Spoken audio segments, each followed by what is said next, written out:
So welcome one and all. It is now 5:35, and folks, we're going to get started. We have a good afternoon to both Miss Bonnie and to Rocky, so more fan mail Bonnie as well.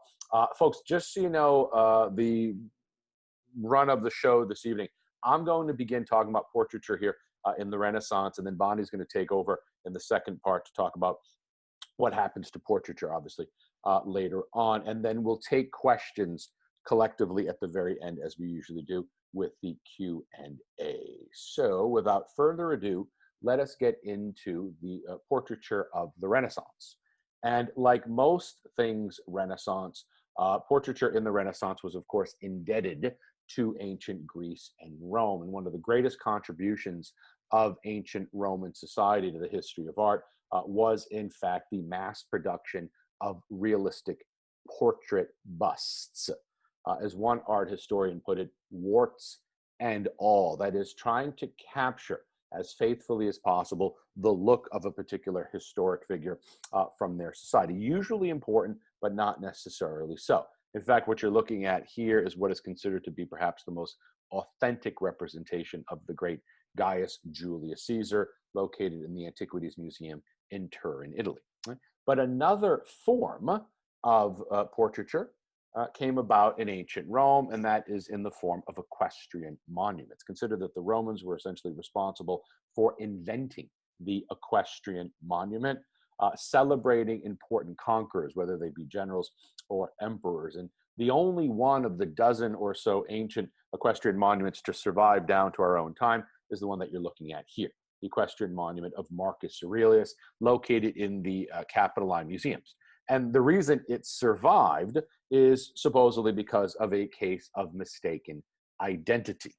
In other words, in the Middle Ages, instead of melting this thing down to recycle the bronze, they spared this, one of a dozen or so statues, because they actually thought that it represented Emperor Constantine and not Marcus Aurelius. And as we all know, Constantine, in fact, was the savior of Christianity. So medieval Christians decided to essentially return the favor by not melting down his statue, and only discovering later on, in fact, that this was an image of Marcus Aurelius instead. But again, looking to produce a likeness of the actual emperor. You want people, of course, to recognize to whom the monument was erected. Right? So we have portrait busts, we have equestrian monuments, and of course, perhaps the most widespread use of portraiture in the ancient Roman world was the reproduction of imperial images on coins. I mean, this is more or less the Roman equivalent to social media today, so that the far corners of the empire knew who was emperor and what that emperor actually looked like you see here with the Emperor Hadrian, and his likeness represented on the coin in profile. And this is important as well, because it's here that that profile position, in fact, takes on significant importance. So portrait busts, equestrian monuments, and coinage. These become the three sort of platforms, if you will, upon which or through which the Romans mass-produced portraiture. And even when that ancient Roman world began to degenerate and fall apart and was gradually replaced by what we call the Byzantine world. Even though most Byzantine art was abstract and two-dimensional and tending towards an almost artificial representation, curiously, they maintain this tradition of faithful likenesses of important historical personages, like you see here in the representation of the Byzantine Emperor Justinian in the church in Ravenna called San Vitale. Now, Justinian never stepped foot on Italian soil, but he didn't have to, because his likeness did instead. And people knew what the Byzantine emperor looked like simply by looking at this, again, rather accurate reproduction of his face. And so portraiture now on a kind of monumental scale in mosaic form. And so too was Justinian's wife, the celebrated Empress Theodora, represented in portrait form here, along with her court. And so the idea of giving people a notion of what these figures actually look like. They'd hear their names, they would obviously recognize their power, but at the same time putting a face essentially to a name. So we see portraiture extending into the early part of the Middle Ages, but then almost entirely disappearing.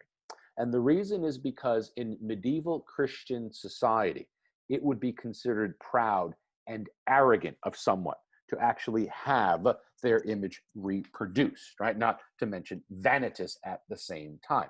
And so essentially,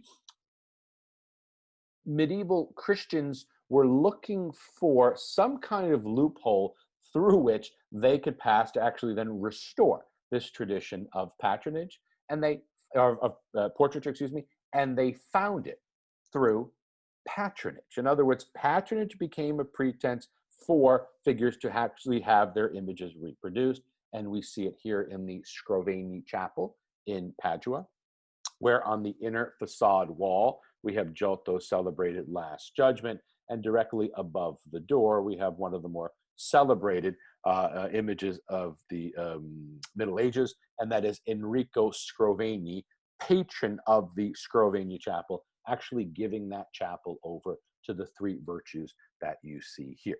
And so patronage as a pretense for portraiture. That's how it begins to inch its way back into medieval Christian society. We see it here at the beginning of the 1300s.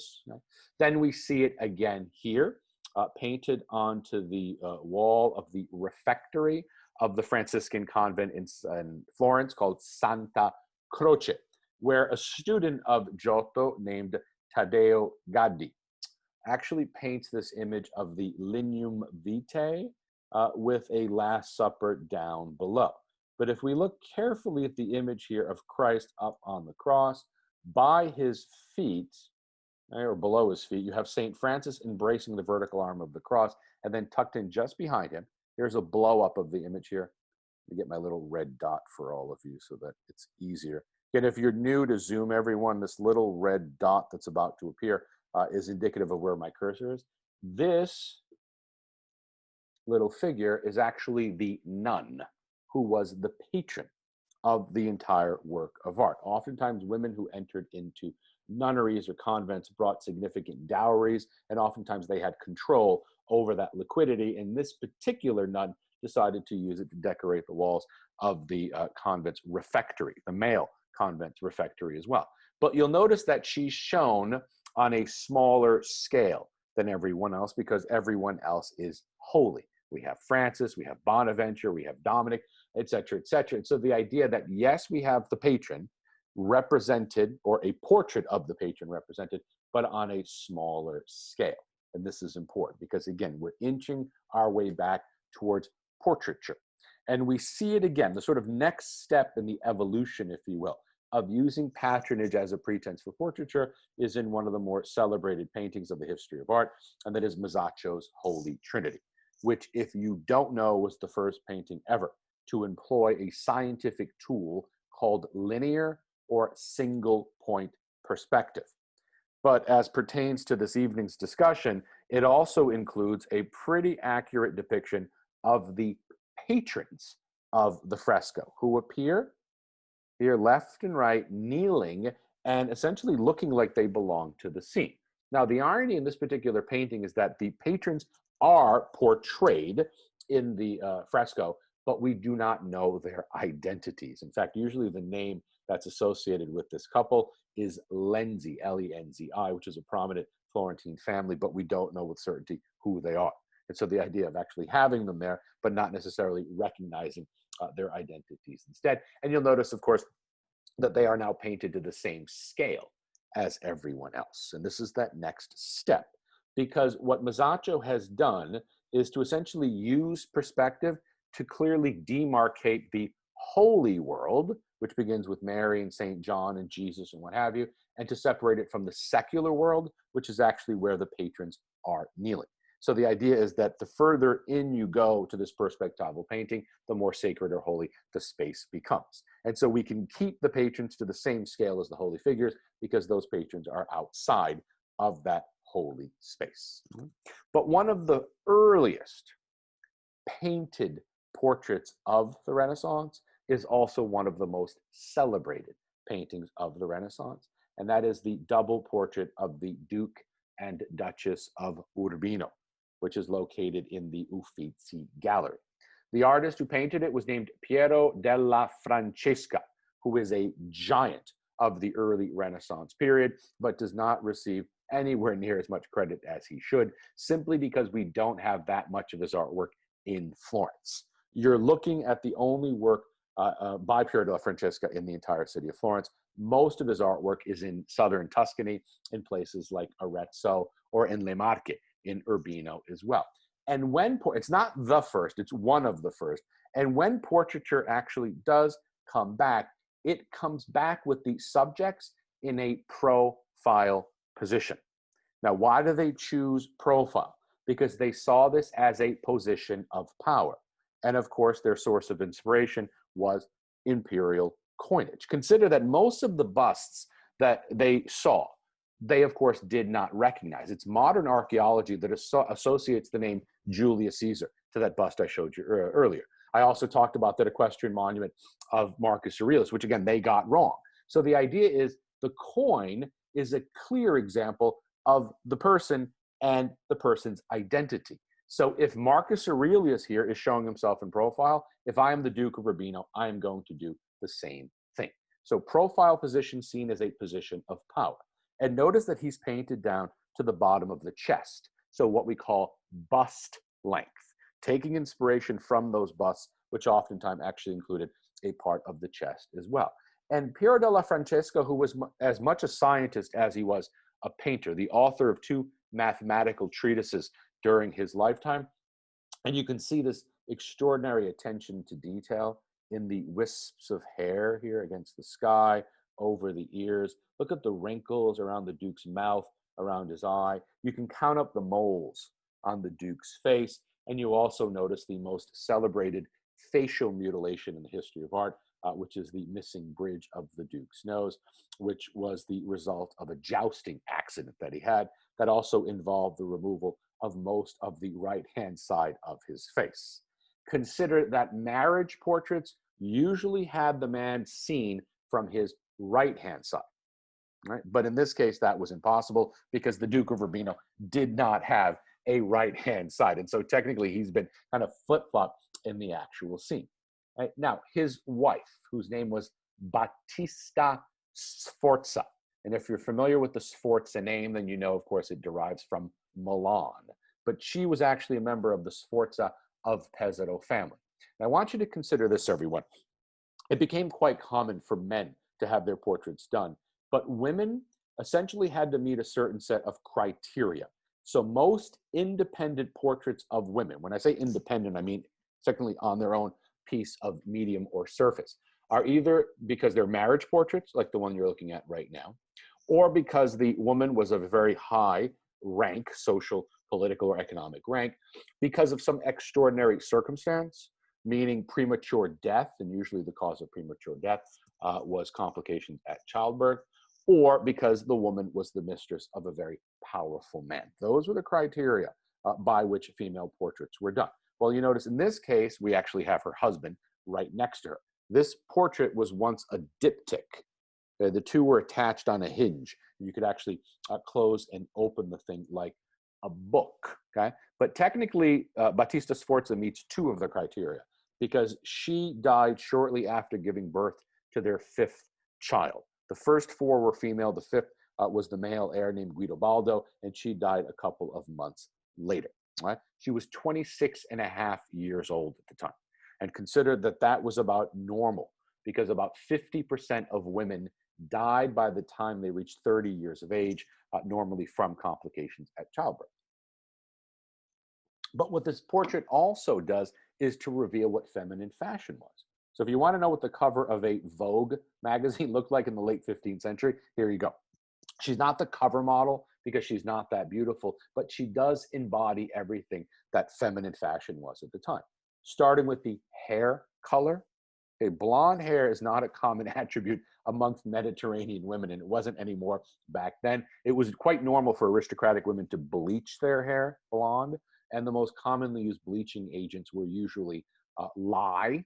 You can imagine how pleasant putting caustic soda into your head might be, and horse urine, which was high in ammonia and did quite an effective job at getting the color out. The high brow that you see as well, because they thought longer faces on women were more beautiful and foreheads were considered sexy. The blanched skin, because only lower class women had tans because they were the ones who were outdoor working.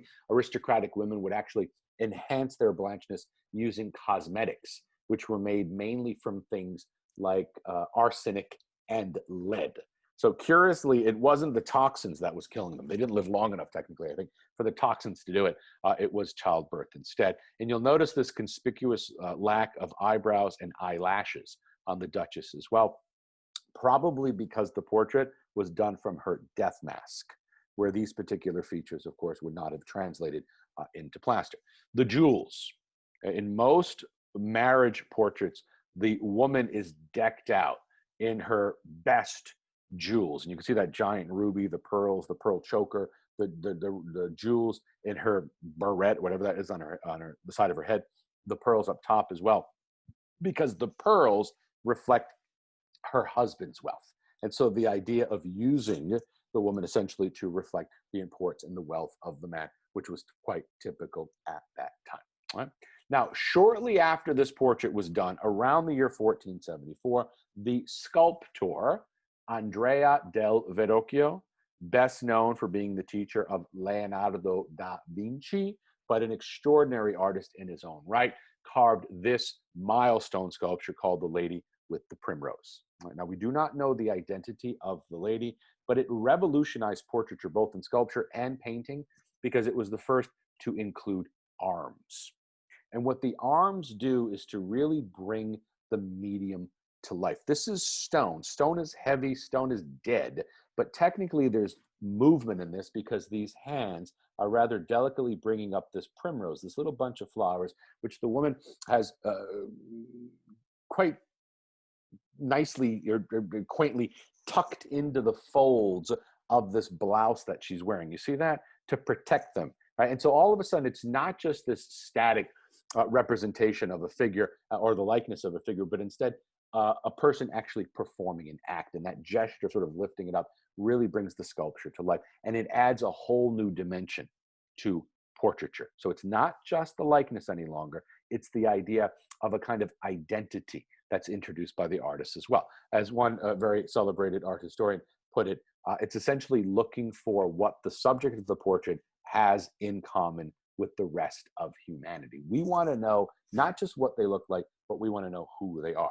And so Leonardo, student of Verrocchio, picks up on this idea when he produced his first portrait, which is the only painting by Leonardo da Vinci in the Americas. This is in the National Gallery of Art, and it portrays this young 16-year-old girl, excuse me, by the name of Ginevra de' Benci. Right? Now, it's an extraordinary work of art. It's my personal favorite painting by Leonardo. It's not just because it's in the US, it's because it's in such pristine shape. When you walk up to this thing, it's just overwhelmingly beautiful and conserved. And you all know what disappointment it is when you finally see The Last Supper and it's not in great shape, or the Mona Lisa and it's covered in so many layers of varnish, it's hard to see through. This is just pristine in its condition. But it was here that Leonardo revolutionized painting portraits.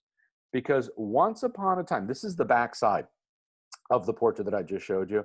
And we'll save this for another webinar, Bonnie, but there's this whole story of how, in all probability, this portrait was done to celebrate the betrothal of Ginevra de' Benci to her husband, Luigi Mickalene, but was probably paid for by another man, her platonic lover, I guess, by the name of Pietro Bembo, because the juniper that appears in the back of the painting, the Italian word for juniper is Ginevra. It's a play on her name.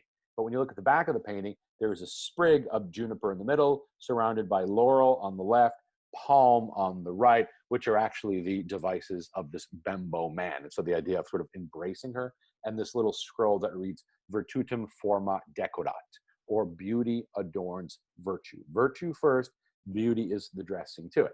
But as pertains to our discussion this evening, you can see how the branches are cut off. Because in all probability, not in all probability, for certain, the portrait was actually cut down in size. There is a drawing by Leonardo in Windsor, a study for hands, which we presume was for the portrait that I'm showing you. and Leonardo playing with two different solutions. The first of which would actually have the hands parallel and overlapping, you see down below. The other would be to have the right hand brought up and fingering, technically, the top of the blouse, perhaps a button or something like that. And presumably, Leonardo had actually gone with the solution here of the parallel hands, because had he gone with this one, then the painting would not have been cut down.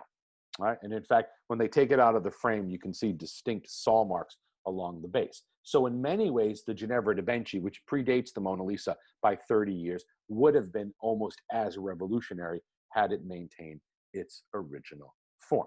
Right? Now, Leonardo paints another celebrated portrait, a little more difficult to see because it's in Krakow, Poland. And that is the Lady with the Ermine. And the identity of this woman is Cecilia Gallerani. She was the mistress of Duke Ludovico Sforza. So remember I told you the criteria for female portraits, one of which was to be a mistress of an important man. And Leonardo, again, revolutionizing, because what he does is to have her stand. Right? Now, her body is at this three-quarter position, and you almost imagine that she was looking directly at Leonardo, as was the ermine that she's holding. The ermine is the symbol of purity, the animal that allegedly would rather die than to have its pure white coat stained, which is kind of ironic because, again, it's being held by the mistress of the Duke, but that is another story. And almost as if they both were looking at Leonardo, but something's just happened over to their left-hand side, which kind of draws their attention. And so much like Leonardo's teacher who introduced those hands into that statue of the Lady with the Primrose, Leonardo figuring out a way to bring portraiture to life. Right? In other words, by simply creating this spontaneous moment. And in fact, the image that it evokes in my mind is of a photographer in a photo shoot, just taking hundreds and hundreds of photographs and then going through, and usually the one that they prefer is that non-moment. Is that moment not when the person's looking right at the camera, but looking off in another direction. And that's exactly what Leonardo does by introducing not only the contrapposto of the composition, but also the stimulus, which is off screen. We don't see what's going on over there, but she does. And it adds life to an otherwise still and static image. And in fact, talking about still and static, of course, we have to introduce the Venetians and Giovanni Bellini, who is essentially trying to reproduce the verisimilitude that he saw in ancient Roman portrait busts. Think of that Julius Caesar that I showed you at the very beginning of this evening, and how he just, with a brush, chisels in the features of the Doge Leonardo Loredan. And so the idea of him not looking at us, if he looks at us, it reduces his status, right? He is beyond. It's almost like that Byzantine emperor type of appearance with this formal gown that he's wearing with the buttons. And so anyone who saw this would actually recognize that this is a man above their social and political rank. And so a formal representation, so that if Leonardo's trying to bring life to the figures, essentially Bellini is trying to render a kind of eternal, almost superhuman aspect to it by simply making it frozen in its depiction as well. Now, curiously, it would actually be Leonardo's sort of style that would then dominate European portraiture for the next couple of centuries. And of course, he does it with the mother of all portraits, the Mona Lisa. In fact, we just covered this in class last week. I'm teaching an Italian masterpieces class, and we're going one by one, and we spent considerable time talking about the Mona Lisa. Okay, now, what is it about the Mona Lisa? Well, we're going to leave all the hysteria and the sensationalism for another day. It's not what I'm here to talk about. I'm here to talk about the innovations of the portrait, a couple of which you already know. She is turned out of profile and into a three-quarter pose. Her face is almost frontal.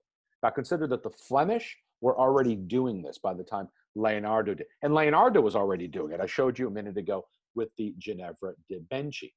But a couple important innovations. The setting, we're up on this sort of terrace or balcony somewhere with this very low wall so that we can see this landscape in the back.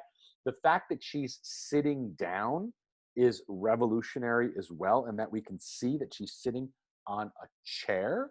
And again, like the lady with the ermine, it's almost as if Mona Lisa was sitting in this chair facing to her right-hand side a minute ago, staring off in the distance blankly. and Leonardo's just walked into the room, or whoever walks into the room, and she's just turned to her left-hand side.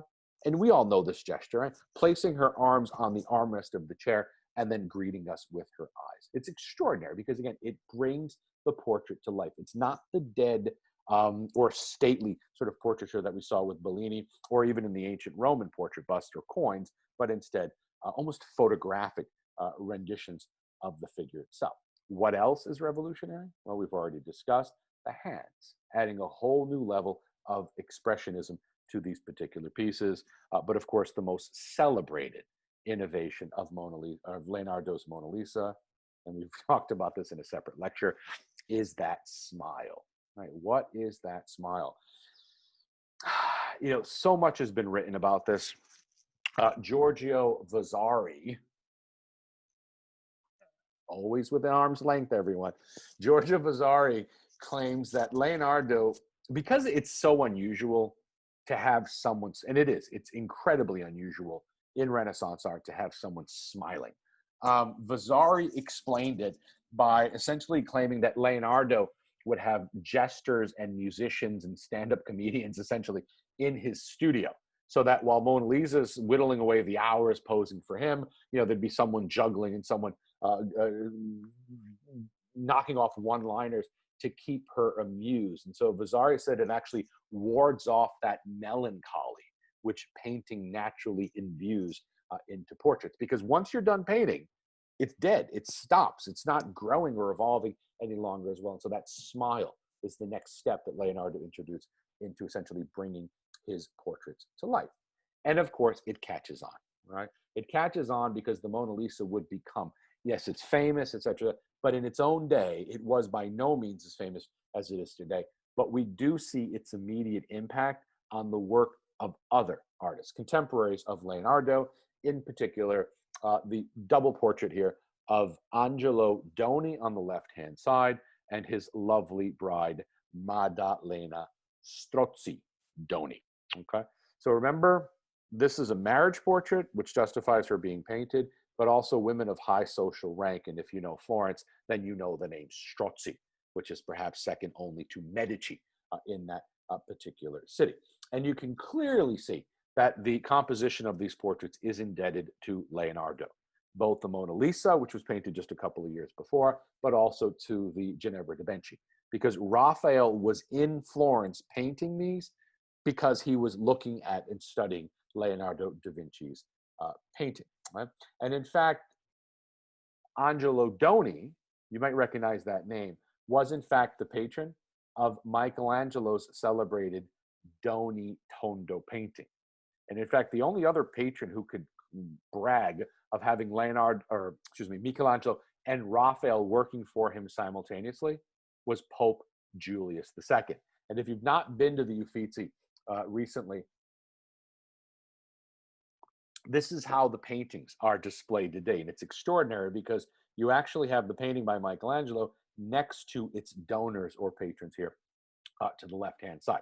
And consider you can walk around the double portrait of Doni and Strozzi to see the back, because these portraits were once on a hinge as well and were essentially mobile, open and close, and there is decoration on the back side. Now, as much as we like to say that the Angelo Doni is indebted to Leonardo and his Mona Lisa, I think you can all clearly see that it was also indebted to Pier della Francesca's portrait of the Duke of Urbino. And logically so, because Raphael, the painter, came from the town of Urbino, right? And so technically speaking, this would have been a very influential work upon him, particularly in his use of these color fields, the black hat and the black corset, like the red hat and the red robe that he wears here as well. You notice that Raphael's not particularly keen on that smoky quality that characterizes Leonardo's works. And so here it's at a kind of crystalline quality to the portrait, which again, he got from Piero, who was almost metaphysical in his rendering of reality. The low horizon, which we didn't see in the Mona Lisa. If you look behind me, you can see the virtual background here instead. It's a high vantage point. We're looking down on the landscape. Here we're looking at it instead. But what he does get from Leonardo is this ability to render almost photographically the detailing. Look at the veins under the skin, the jewelry, that he wears, the corset, the frizzy hair against the sky. It's astounding just the degree of talent that this young artist named Raphael actually possessed. Or if we put Maddalena Strozzi side by side with the Mona Lisa, you can clearly see, obviously, that the composition is indebted, with the exceptions, again, of the sfumato and the background. You'll also notice that Mona Lisa is completely void of any jewelry, but this, again, is a discussion for another time, because in all probability, that jewelry would immediately suggest a married woman. And Mona Lisa may have been painted the first time for her husband, Francesco Giocondo, but was repainted 2 more times for someone completely different. But again, we'll save that for another day. The silks that he represented, in fact, Doni, the patron, her husband, was the wealthiest textile merchant in the city of Florence and had amassed his fortune through the sale of silks. And so she's wearing the very product, technically, that he sells, the jewelry, that massive decadent pearl perched above her bosom, the massive rubies that you see, and these wisps of hair that have come undone, giving us a sense of the person and who that person is. And clearly, Maddalena Strozzi Doni is one who cares about the quality of what she possesses. And what's perhaps most astonishing is that this idea of putting subjects in chairs for portraits, that no one before Leonardo da Vinci actually thought of doing it. But amazingly, after Leonardo did, it became the most widespread manner in which to depict heads of state. And so here in Raphael's portrait of Pope Julius II, which is in the Uffizi Gallery, the idea that the chair represents power. It is the cathedra from which essentially the ruler draws his authority. And so perhaps not the most commanding image of Pope Julius II, but we do get a sense of his past glory with the size of those rocks on his fingers, or of the knobs here at the top of the throne, which are actually acorns, because Julius's real name was Giuliano della Rovere, or of the oak, like an oak tree. And so the oak tree symbolism that you have here. So the idea of, yes, giving us a likeness of the man, but at the same time, what the meaning of the man is now. Maybe a little bit less of the personality and more of who he is and what kind of tastes he had. And perhaps the best portrait to use to exemplify this is Raphael's portrait of Julius's successor, the first of 2 Medici popes, named Leo X. And you see Leo again on his throne to represent papal authority and power. But now the acorn has been replaced by the sphere, which might seem casual because that's usually what you see up there. But consider that the Medici coat of arms, of course, is the balls. And so the ball is referring to the family from which the Pope came. The sheer sumptuousness of his dress, the silk robe with the fur lining, the velvet cape, the fur-lined velvet hat that he has, the golden looking glass, and the Bible opened up to the Gospel of John, because Pope Leo's real name was John de' Medici, Giovanni de' Medici, the gold and silver bell. Consider that this was a pope who opened his inaugural address with the following words: "Since God has given us the papacy, let us enjoy it." And now popes refer to themselves in the plural. But essentially what Leo was saying is that I am going to milk every last minute of my papacy, and the greatest papal party in history began.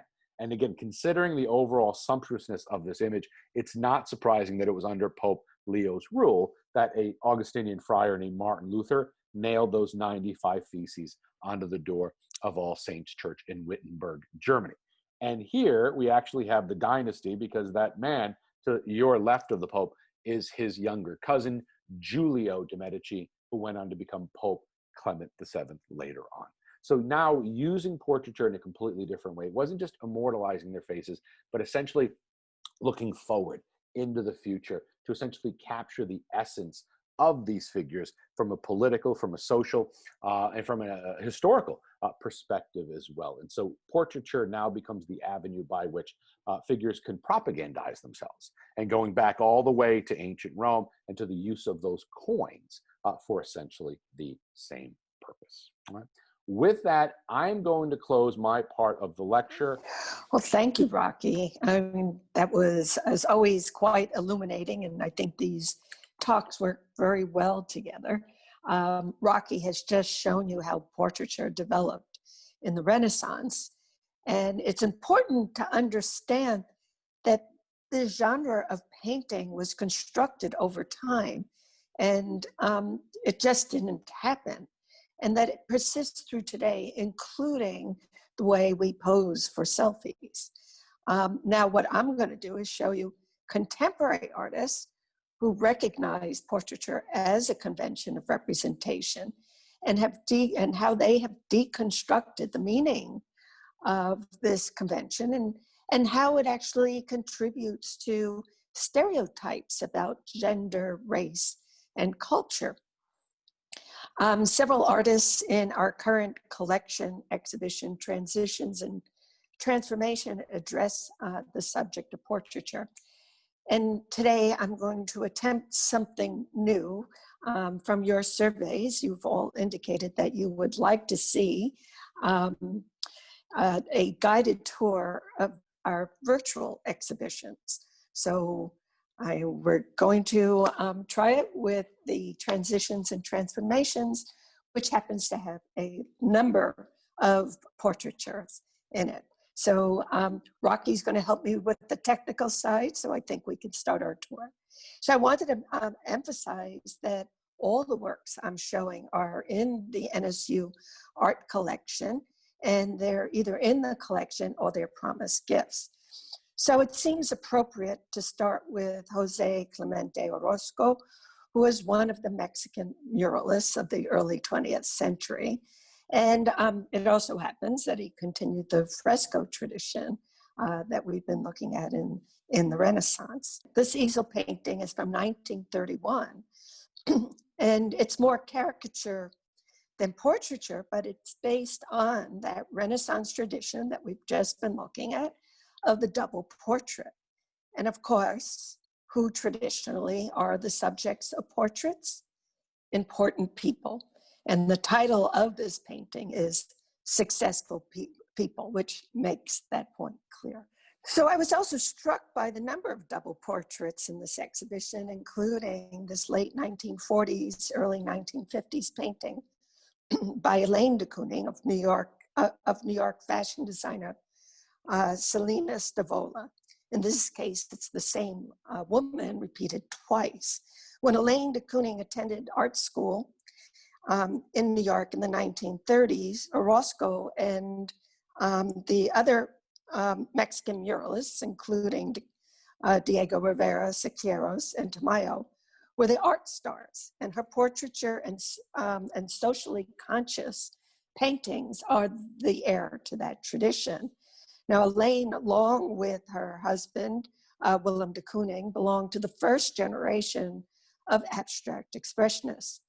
Most of these artists had started out as painting figuratively, but stopped painting the figure once they arrived at their abstract mode of working.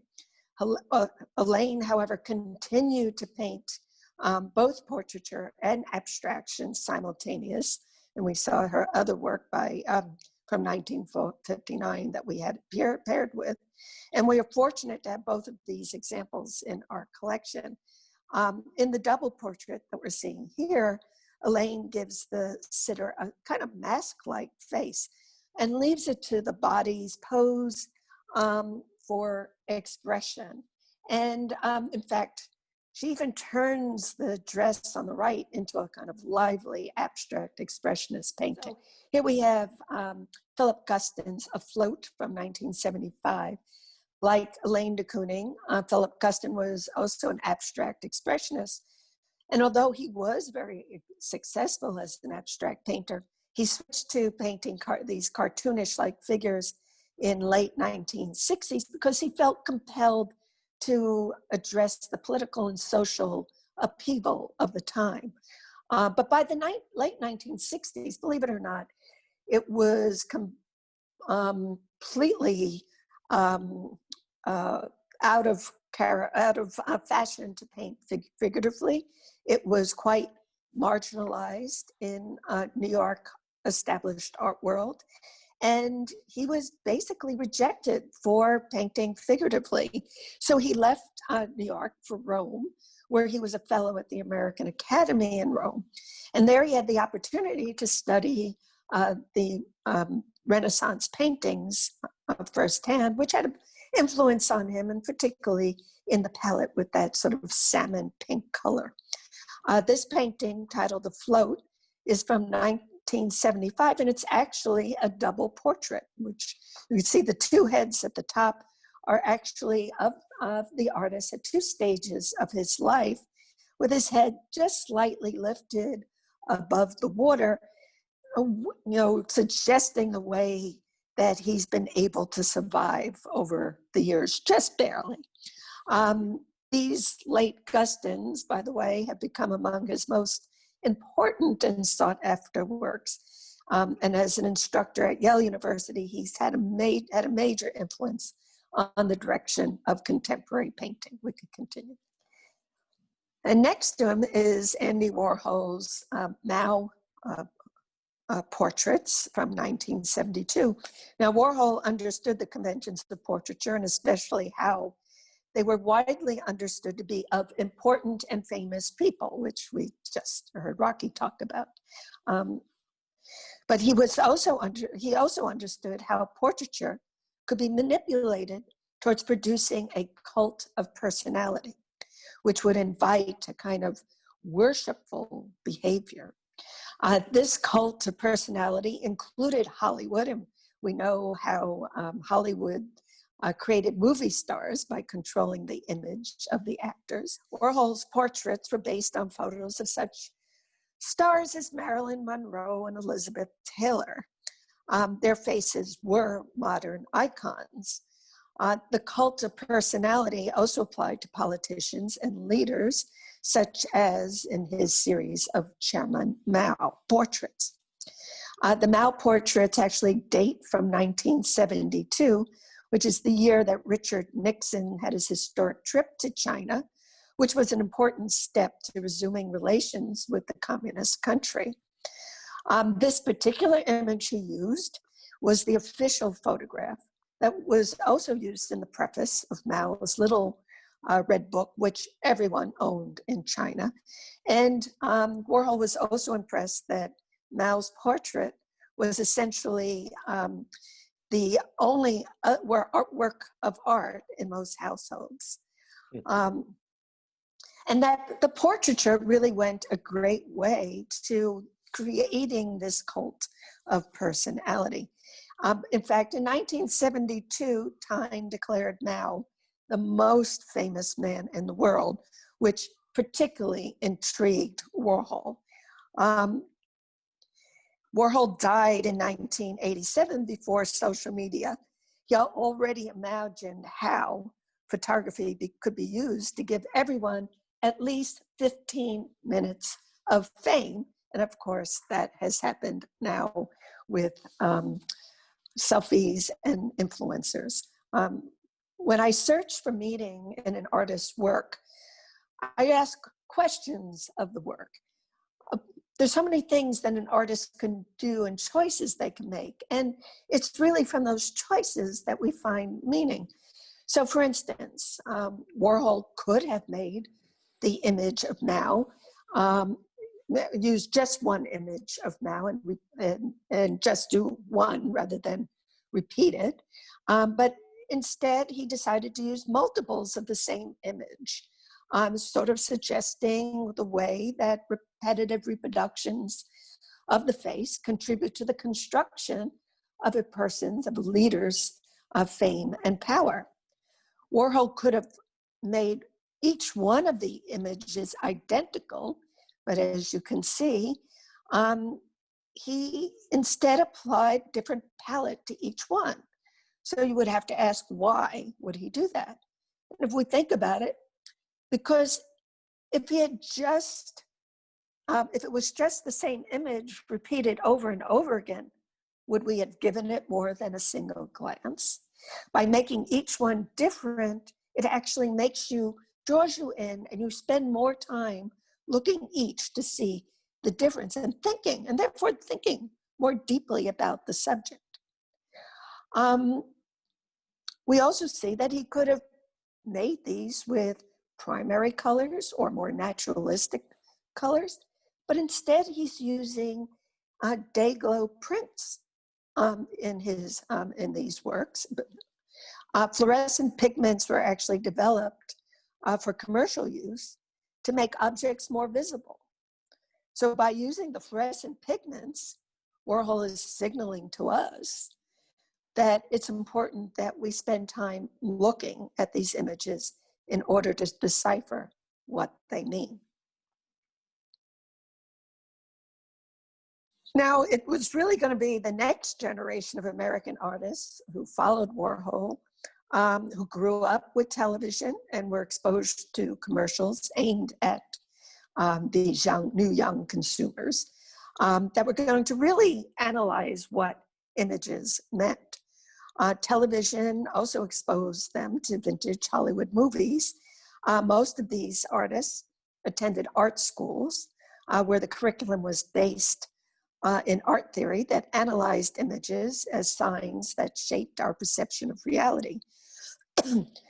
The pictures generation was the term coined to describe these artists, and chief among them is Cindy Sherman, whose breakout film still series of the late 1970s critiqued the way movies, especially film noir, perpetuated female stereotypes. The film stills are all self-portraits in which Sherman meticulously disguised herself to portray a variety of female stereotypes. These self-portraits make a distinct break with the Renaissance portraits that we had just looked, and instead are clearly based on the tradition of film, rather than centering the figure in the center of the composition as in a traditional portrait. The woman seems to be in motion. She's entering the frame from the right, which gives the photograph the look of a still from the film. The character is a familiar female archetype of the damsel in distress from the film noir. The black and white photograph and the woman's hair and costume suggested the period of the 1950s, early 1960s. And the camera angle, which is positioned from slightly below the figure, contributes to the sense of danger, as does the brick wall behind the woman, which suggests that she's trapped.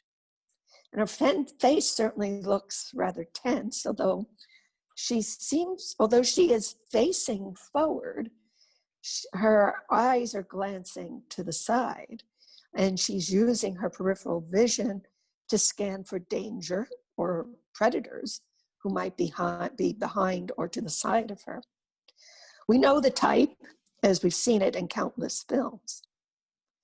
Sherman focuses our attention on this image and makes us aware of how our reading of the scene is greatly shaped by seeing similar portrayals of women repeated in film and the media. It emphasizes how this persistent stereotype influences the way women perceive themselves as well as they are perceived by others. Now, Sherman and other artists of the pictures generation had a profound influence on younger artists who continued to deconstruct the convention of portraiture. And Kathy Opie, who I'm showing here, mined the Renaissance portraiture tradition in her pivotal early series of her Friends of the LGBTQ community in the early 1990s.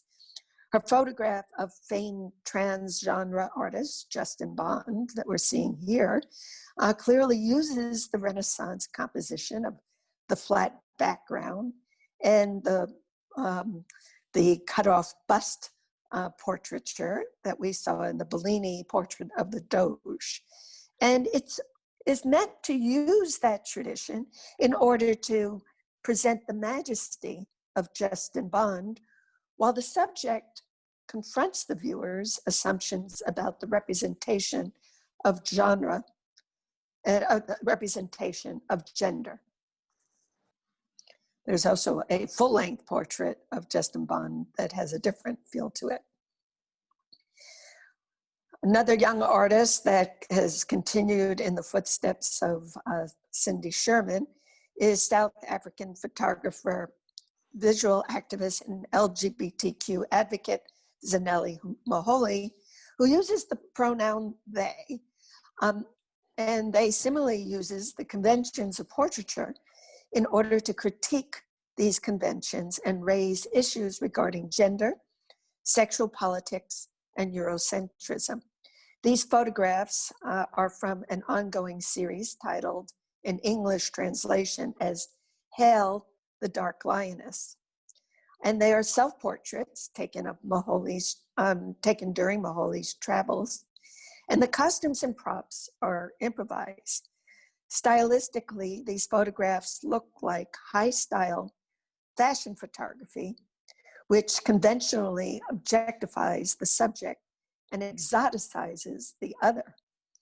These photographs, however, project power as Muholi stares down the viewer. In art school, Mickalene Thomas noticed how rare it was to see beautiful and powerful Black women represented in art history. While a graduate student at Yale, she began a series of portraits of her mother, Sandra Bush, who was a model in the 1970s. Rocky will recognize this languorous pose as traced back to Titian's Venus of Urbino of 1534, and into modern times with Edouard Manet's Olympia of 1865, which is the painting of the nude courtesan who fiercely looks at and challenges the viewer. Olympia is attended by her Black maid, who rushes forward with an enormous bouquet of flowers, presumably sent by a suitor. In Thomas's painting from 2010, her beautiful and strong mother is the reclining nude. But unlike Olympia, who stares out at us, Mama Bush turns away and seems to revel in her own exquisiteness. We see a bouquet, similar to the one in Olympia, cast aside on the floor. The style combines a pose that we can trace back to the Renaissance, but it's combined with the collage pattern surface that we associate with the work of Harlem Renaissance artist Romare Bearden. Now here we have a different type of portraiture. Glenn Ligon explores African American history, literature, and economic circumstances, as well as the legacy of modern painting and conceptual art. His neon work from 2009 provides another approach to portraiture. The phrase, "I live on my shadow," is a reference to a photograph, is a reference to abolitionist and women's rights activist Sojourner Truth's printed on her carte visite. Truth would sell photographs of herself to finance her mission as a traveling preacher, stating, "I sell the shadow to support the substance." Her use of the word shadow, and here's the photograph of Sojourner Truth from 1864. Her use of the word shadow alludes to the early description of photography as fixing a shadow. Formerly enslaved, Truth's freedom to sell her photographic image, as well as to determine how she would be portrayed, was an act of empowerment.